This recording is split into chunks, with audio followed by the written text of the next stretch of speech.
Hello, friends. This is Dave Hurwitz, executive editor at ClassicsToday.com. Recently, we were having a conversation about, actually, it was Bartók's Concerto for Orchestra, and the Koussevitsky recording came up, or I mentioned that it was done in like the 40s, and someone else mentioned there was an earlier one and then a later one. Well, this is the one we were talking about, and I thought it might be fun to revisit these historical recordings, which suck, by the way. I'm giving it away right off the bat. We have the Bartók Concerto for Orchestra commissioned by Koussevitsky in May 1943. This work is presented with its first and more concise ending. More concise, yeah, meaning ineffective. You know, the original ending is at the point where it goes da da da da da da da da da da da da da da da, and it just stops. Then the other one has like a coda attached with the symbol da da da da da da. What a wham! Yeah, it works much better. It really does. But that's not the point. This is a live broadcast from Symphony Hall in Boston on December 30th, 1944. So that was that one. Yeah, of course, it had to be 44 because the piece wasn't written until 1943 or something. Anyway, it's not the point. Here it is. It's not very good. It really isn't. The playing is scattered. The finale particularly has some real ensemble lapses. There's some scrambled string stuff. The first movement has brass things that aren't great. The timpanist is sort of on and off again. The Shostakovich part in the fourth movement, when it's supposed to be really funny and raucous, isn't. The sonics suck. It's just not great. It really isn't. Then we have pictures in an exhibition. Now, this was also commissioned by Koussevitsky. And here we have a live broadcast from Symphony Hall on October 9th, 1943. Again, the sound is, well, awful live mono radio, tabletop broadcast quality. It's not very good. But beyond that, this is cut. He leaves out the old castle. He leaves out Bydlow. There's like three or four movements are missing here. It's really kind of shocking.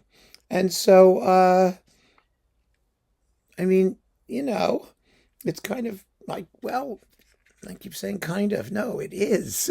It's just not acceptable. It really isn't. And you need color. You need to hear everything. And you don't. And why would you want, like, the suite from pictures at an exhibition? When Koussevitsky commissioned it, probably he had to fit into the, time constraints of a broadcast or something like that. Or maybe he just didn't like all of it. I don't know. All I can tell you is these are completely uninteresting performances by the guy who commissioned both works. And that's kind of shocking. Well, no, it isn't really. Koussevitsky has a reputation he's a legendary reputation, and deservedly so. Why? Because of his involvement with contemporary music, his commissioning of so many masterpieces. I did a video on the 50th anniversary of the Boston Symphony, and what was it, 1929?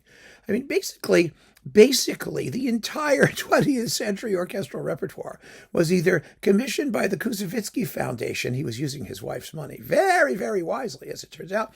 Paul Zacher, Elizabeth Sprague Coolidge. If you take like those three people, the Boston Symphony, Paul Zacher, and Elizabeth Sprague Coolidge, you basically have 20th century classical music. It's amazing. It's a wonderful story. It really is.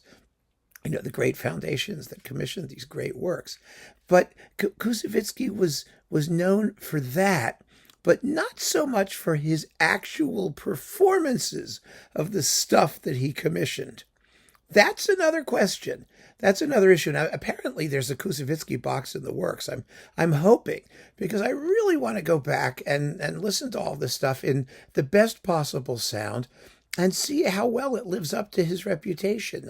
My suspicion is that, it's not going to be so great. I've listened to all of his Sibelius and this other stuff. Some of it's okay, but most of it is just average.